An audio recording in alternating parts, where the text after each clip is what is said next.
জুয়ারি মাতাল শালা টাকার লোভে নিজেরই এক বন্ধুর সাথে আমার বিয়ে ঠিক করে দিল।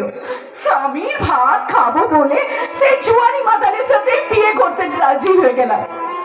কিন্তু ফুল সজ্জার রাতে আমার স্বামী আমার ঘরে এলো না, এলো এক নারী লোভী লম্পট মাতাল।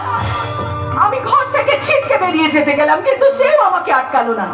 ঘর থেকে বেরোতে গিয়ে দেখি গেটের সামনে একটা কালো রঙের অ্যাম্বাসেডর গাড়ি দাঁড়িয়ে। ঘরের বেগে সেই গাড়ি থেকে 4 লোক নেমে তোকে জোর করে গাড়িতে তুলে নিয়ে সোজা চলে এলো এইখানে। এই থেকে অজিত বাবু, আবার চক্রে। अरे भय पाচ্ছিস কেন? जो डर गया समझो वो मर गया। আরে তোকে যখন তুলে এনেছি তখন তোর জীবনের দায়িত্ব আমার। জীবনের দায়িত্ব? সালা, যার কোনো জীবনই নেই তার আবার দায়িত্ব? ভুলে যাবেন না অজিত বাবু, লক্ষ্মী কিন্তু আর আপনার নেই। ওকে আপনি আমাদের কাছে বিক্রি করে দিয়েছেন।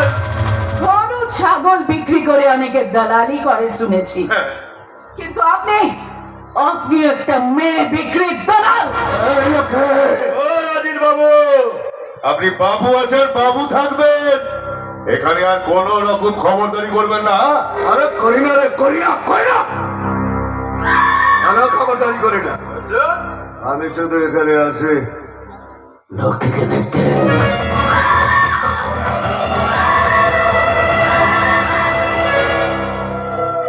কি দেখবেন? এই শরীরটা আর কত দেখবেন?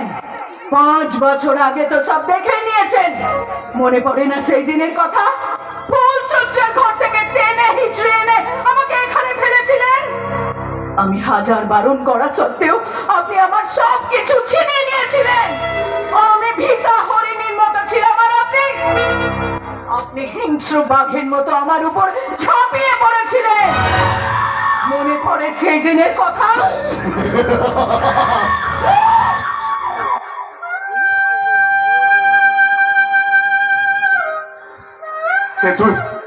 তুই আমায় কি শোনালি লক্ষ্মী? তুই আমাকে সব কি শোনালি?